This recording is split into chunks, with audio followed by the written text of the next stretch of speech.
अस्सलाम वालेकुम। अभी हम कराची से उमरकोट पहुँचे हैं, तो उमरकोट में यहाँ पे पाकिस्तान एग्रीकल्चर रिसर्च काउंसिल का एक सेंटर है, रिसर्च सेंटर, और agriculture arid zone research centre के नाम से। और माशाल्लाह बहुत ही मॉडर्न किस्म का और बेहतरीन रिसर्च बेस्ड जो है ना सेंटर है। और उनके डायरेक्टर साहब हैं अताउल्लाह खान साहब। और ये माशाल्लाह बहुत इनका कंट्रीब्यूशन है। ये पहले डीजी रहे हैं इसी इदारे में, और कराची यूनिवर्सिटी में इनका ऑफिस था, वहाँ पे रहे हैं। और पूरे कंट्रीज़ में जो है, पाकिस्तान में जो है माशाल्लाह ये इनकी कंट्रीब्यूशन है एग्रीकल्चर रिसर्च में। तो अब हम उनसे मिल रहे हैं, तो हमने सोचा कि अब आए हैं तो कुछ जो है ना इंफॉर्मेशन डॉक्टर साहब से लेते हैं, क्योंकि इधर काफ़ी न्यू डेवलपमेंट, न्यू रिसर्च हुई है। और काफ़ी क्रॉप्स की जो है ना कल्टीवेशन, उसके साथ साथ न्यू नीड बेस्ड रिसर्च भी है। और इसके अलावा ये रिसर्च करते ही रहते हैं। और एरिड जोन में जो है ना किस तरह इन्होंने एक इनकलाब ले आए हैं रिसर्च में, एग्रीकल्चर में। और जो यहाँ पे जिस तरह के का क्रॉप नहीं होता था, या जो प्लांट्स इधर जो फ्रूट वाले नहीं होते थे, वो इन्होंने प्रूव करके दिखाया कि यहाँ पे हो सकते हैं। जो पाकिस्तान में नहीं होते थे, बाहर कंट्रीज़ में होते थे, उसके लिए भी इन्होंने अपनी टीम के साथ बड़ी मेहनत करके ये प्रूव करके दिखाया है कि वो प्लांट हमारे पाकिस्तान में और थर जैसे इलाके में भी उनको हम लगा सकते हैं और उनसे प्रोडक्शन ले सकते हैं। डॉक्टर साहब, थोड़ा आप अपना तारुफ कराइएगा। बिस्मिल्लाहिर्रहमानिर्रहीम। शुक्रिया सर, आप कराची से तशरीफ़ लाए। मैं बड़ा मशकूर हूँ गीगा ग्रुप ऑफ कंपनी से। उनका जो बोर्ड है उसमें मैं टेक्निकल मेंबर भी हूँ। और मुझे खुशी होती है कि एक ऐसा ग्रुप जिसका एग्रीकल्चर से कोई बराह रास्त कोई लिंकेज नहीं है, मगर वो उनका इतना इंटरेस्ट है ज़राअत के अंदर। तो मैं थोड़ा सा ब्रीफ करूँगा। ये इंस्टीट्यूट जो हमारा है, ये बेसिकली बना ही इस खत्ते के लिए था कि जहाँ एरिड एरिया है, जहाँ पे पानी की किल्लत है या पानी नहीं है, और डेजर्ट का एरिया है, तो उसके लिए हम ज़राअत के साथ साथ लाइव स्टॉक को भी साथ चलाएँ। तो अल्हम्दुलिल्लाह इस वक्त 2022 में हम इख्तिताम पे पहुँचे हैं। तो बहुत सी चीज़ें हमने यहाँ इंट्रोड्यूस की हैं इस सेंटर पे, और ये चीज़ें एक्सपेंड होती हुई पूरे थर में फैलती जा रही हैं। 156 एकड़ का एरिया जो है डेजर्ट का, आउट ऑफ दिस सेंटर, उसके ऊपर ये हमारी टेक्नोलॉजी ट्रांसफ़र हो चुकी है। और मैं कहता हूँ कि इसका स्कोप से बहुत बड़ा है। हमारे जो डेजर्ट का एरिया है, जिसे हम कहते हैं कि एक मिथ है कि बारिश होगी तो एग्रीकल्चर या थर जो है वो सरसब्ज होगा।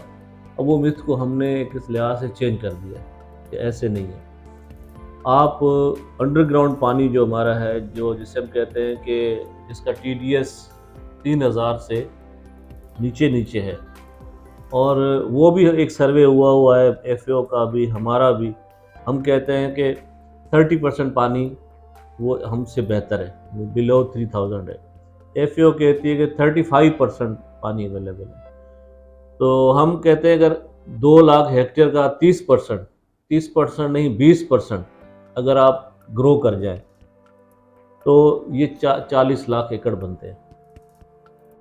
तो 40 लाख एकड़ एक बहुत बड़ा डेल्ट है किसी भी क्रॉप के लिए, किसी भी इंडस्ट्री के लिए, किसी भी चीज़ के लिए। टेक्नोलॉजीज़ हमने डिज़ाइन किए हैं। हम फॉडर, क्योंकि लाइव स्टॉक को बुनियादी चीज़ खुराक चाहिए, इसी के लिए थर में माइग्रेशन होती है। आप लाइव स्टॉक का डेयरी फार्मिंग पूरा का पूरा सेटअप लेके आ सकते हैं, अपना ग्रास ग्रो करके। 20 वैरायटियाँ हमने यहाँ लगाई हैं। पेरिनियल हैं, एक दफ़ा लगाएं साल साल चलते हैं, वो इसी खारे पानी पे बेहतरीन हो रही हैं। फिर फ्रूट की तरफ अगर आप आएँ तो डेट्स हमने यहाँ पे 38 वैरायटीज़ हमने यहाँ पे कलेक्ट कर जीन पूल कलेक्ट करके उसको लगाया है, और वो फ्रूटिंग स्टेज पे फ्रूटिंग दे रही हैं। बल्कि उनके शक्कर भी हमने निकाल के आगे बाग की एक्सपेंशन की, और हमारे पास तकरीबन 12 एकड़ के ऊपर डेट्स का बाग है। फिर गावा ये आपके सामने नज़र आ रहा है, ये हमारे फार्म का है।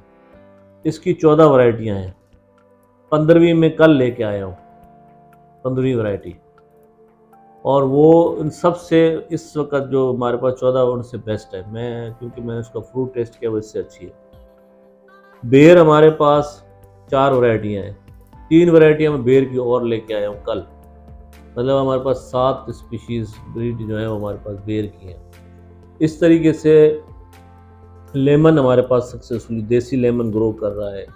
लाइम जिसे हम मिठा कहते हैं, वो यहाँ पे बेहतरीन ग्रो हो रहा है, और ग्रेप फ्रूट वो बेहतरीन ग्रो हो रहा है। मलबेरी हमारे पास हो रही है। तो ये सारी चीज़ें इस एरिया में हो रही हैं जहाँ पे कोई सोच भी नहीं सकता था कि ये चीज़ यहाँ ग्रो हो सकती है। तो अब मैं इस साल इंशाल्लाह वो पौधे में लेके आऊँगा। सागवान आपने सुना है, सागवान की लकड़ी बहुत मशहूर कीमती है। सागवान के पौधे भी मैं अब इस एरिड एरिया में इंट्रोड्यूस करने जा रहा हूँ। तो बात यह है कि सर ये ऐसा खित्ता है जिसकी क्लाइमेट माइल्ड है। इसमें गर्मी का पीरियड थोड़ा सा है, मगर बाकी हमारा क्लाइमेट बहुत अच्छा है। पानी अंडरग्राउंड जो अवेलेबल है वो यूजेबल है, हम यूज़ कर सकते हैं। और लैंड हमारे पास वेस्ट पड़ी है जिससे कुछ भी नहीं आ रहा। अगर हम मतलब governments, NGOs, donors, social activist हैं, ये सारे मिल जाएं, हैंड टू हैंड गैदर करें और इस तरफ सोचें, इसको डेवलप करें, तो ना सिर्फ ये इकोनॉमी बूस्ट करेगी गवर्नमेंट ऑफ पाकिस्तान की, बल्कि हमारा GDP उसको उठाएगी। नंबर 2, माल न्यूट्रिशन एक बहुत बड़ा इशू है इस खत्ते का, वो हमारा उससे एड्रेस होगा। तीसरा, जो माइग्रेशन है हमारी लाइव स्टॉक की, और उसके साथ जो बंदे इन्वॉल्व होते हैं, वो माइग्रेशन हमारी स्टॉप हो जाएगी लाइव स्टॉक की। वो ये माइग्रेशन होती है अल्टीमेटली जाके बैराजी इलाकों के ऊपर एक प्रेशर क्रिएट करती है। इतना सारा लाइव स्टॉक जब जाता है, उसको आप वहाँ सस्टेन करेंगे। डेयरी फार्मिंग आप यहाँ कर सकते हैं। और सबसे अहम जो चीज़, जो जिसे कहते हैं ना बिहाइंड द कर्टन, पर्दे के पीछे जो हो रहा होगा, वो क्लाइमेट चेंज। कि आपकी ये जो वेस्ट लैंड है, जो नेकेड लैंड पड़ी हुई है, जो टेम्परेचर को बूस्ट कर रही है, जब वो ग्रीन हो जाएगी तो वो टेम्परेचर को भी मेंटेन करेगी, और अल्टीमेटली बारिशें भी यहाँ पर ज़्यादा होंगी। तो ये चीज़ें सारी हम इस खित्ते के लिए कर सकते हैं, क्योंकि जो हमारी एक्सपेंशन है ना, पॉपुलेशन एक्सपेंशन जिस तरह हो रही है, लैंड की एक्सपेंशन नहीं हो रही। तो हमने अब डेफिनेटली या तो हाई यील्डिंग्स पे जाना होगा, उसी एरिया पे ज़्यादा पैदावार लें, या फिर हमें साथ साथ एक्सपेंशन करनी होगी कि जो वेस्ट लैंड है उनको कन्वर्ट करें एरेबल लैंड्स के अंदर, एग्रीकल्चर लैंड के अंदर। और इसकी सबसे अच्छी मिसाल में रमेश देता हूँ, हम अक्सर चाइना को टारगेट में रखते हैं। चाइना ने अपना पूरा गोभी सहरा जो है वो ग्रीन कर दिया है, बल्कि अब सऊदी अरब भी जो है वो ग्रीन बेल्ट बना रहा है और एग्रीकल्चर में जा रहा है, सब चीज़ें हो रही हैं। इसी तरह से मिस्र के अंदर आप देखें, मिस्र ने पूरी रोड साइडों पे अपने ग्रेप्स और ये सब चीज़ें फ्रूट ट्री लगा दी हैं, और फ्यूचर भी आपका हार्टिकल्चर है। तो मैं तो ये कहूँगा कि इस चीज़ को प्रमोट करना चाहिए, और ये जो हमारा खित्ता है जो बिल्कुल एक रिमोट एरिया कहलाता है, ये इंशाल्लाह ऐसा हो जाएगा कि ये हमें जो है बैरेजेस के इलाके हैं उनको हम फीड करा सकते हैं। तो स्कोप है, विल है, मैन पावर चाहिए, फाइनेंस चाहिए, और एक कोऑर्डिनेशन चाहिए विद इन प्रोविंसेस, और हमारे फेडरल इदारा है उसके अंदर एक कोऑर्डिनेशन चाहिए। तो इंशाल्लाह ये कोई मुश्किल काम नहीं है, हम सब कुछ कर सकते, मॉडल हमारे पास रेडी है। तो आप दोस्तों का बहुत शुक्रिया, आप तक तशरीफ़ लेके आए। जी डॉक्टर साहब, असल में मैं as a technology advisor Giga group की तरफ से आया, और गीगा ग्रुप ने माशाल्लाह एग्रीकल्चर को प्रमोट करने के लिए, उसको मकसद सपोर्ट करने के लिए इस्लामाबाद में भी एग्रीकल्चर एक बड़ी कॉन्फ्रेंस पहले कर चुके हैं, और उसके अलावा एग्रीकल्चर यूनिवर्सिटीज़ को, पार्टिकुलरली पंजाब में या टनोजाम एग्रीकल्चर यूनिवर्सिटी को भी सपोर्ट किया काफ़ी प्रोजेक्ट्स में। और इसी तरह उन्होंने पीसी सायर को भी सपोर्ट किया कुछ प्रोजेक्ट्स के लिए। तो हमारा मकसद ये है कि इसी तरह जो है वो दूसरे भी ऑर्गेनाइजेशन ऐसे जो कि प्राइवेट सेक्टर में हैं और फिनंशियली साउंड हैं, तो गवर्नमेंट कहाँ तक करेगी, तो उन लोगों को भी चाहिए कि वो मकसद इसमें आए हमारा, क्योंकि मुल्क जो है वो एग्रीकल्चर बेस्ड है, उसको सपोर्ट करें। और किसान ग्रुप भी करता है, किसान ग्रुप भी काफ़ी एग्रीकल्चर में सुना है कि यहाँ वैसे भी इस तरह जो प्रोजेक्ट होते हैं उसमें सपोर्ट कर रहे हैं। तो दूसरी ऑर्गेनाइजेशन भी जो पाकिस्तान की हैं, क्योंकि इंटरनेशनली ऐसा ही होता है कि प्राइवेट सेक्टर भी सपोर्ट करता है। तो आप क्या कहेंगे यहाँ पाकिस्तान में इस तरह?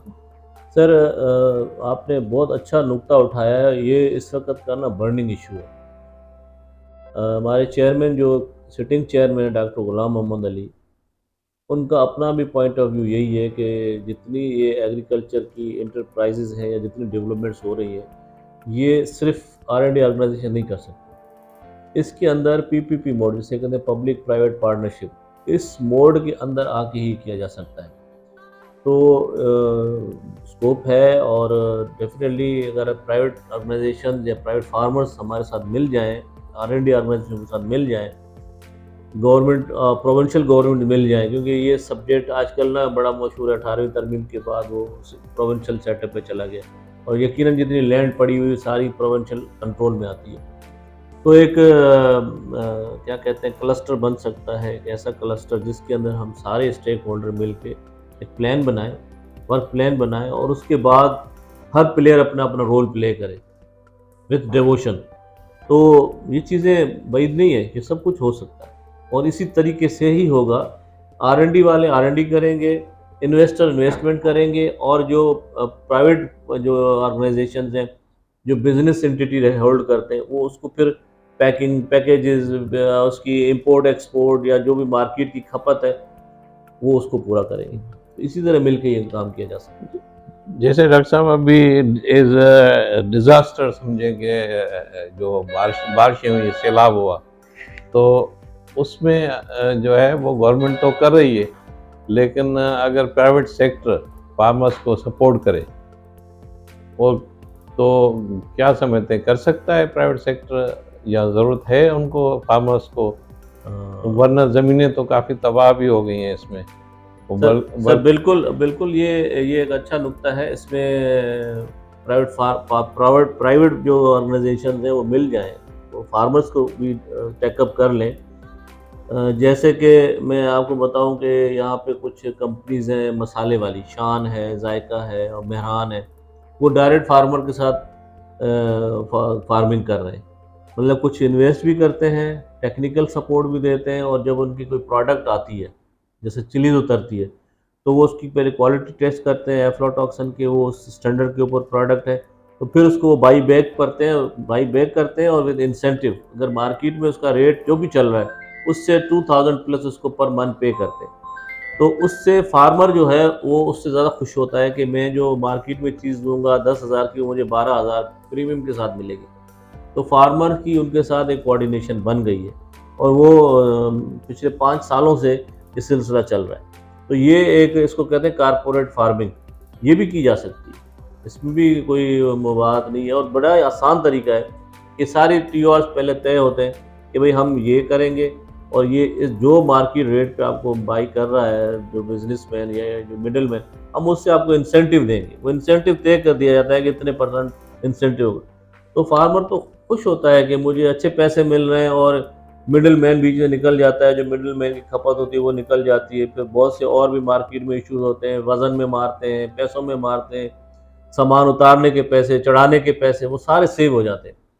तो ये कारपोरेट फार्मिंग का एक बहुत अच्छा ट्रेंड यहाँ पे चिलीज में तो मैंने देखा है चल रहा है।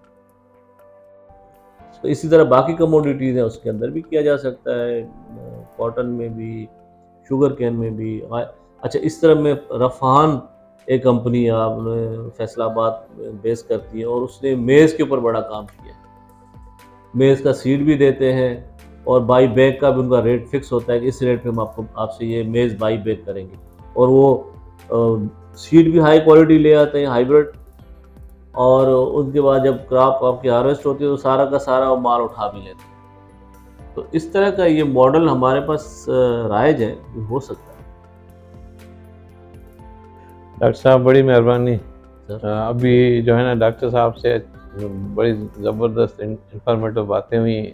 इंशाल्लाह इसी तरह जो है ना वो इदारे हमारे आगे आएंगे और प्राइवेट सेक्टर भी आगे आएगा। गवर्नमेंट को भी चाहिए कि क्योंकि हमारा मुल्क एग्रीकल्चर बेस है, बजट जो सालाना रखते हैं एग्रीकल्चर में या साइंस एंड टेक्नोलॉजी में वो बहुत ही कम होता है। इतना कम होता है कि जब बाहर कॉन्फ्रेंसेस होती हैं तो हमारे साइंटिस्ट जाते हैं और बताते हैं कि हमारा इतना बजट है, तो वो हंसते हैं।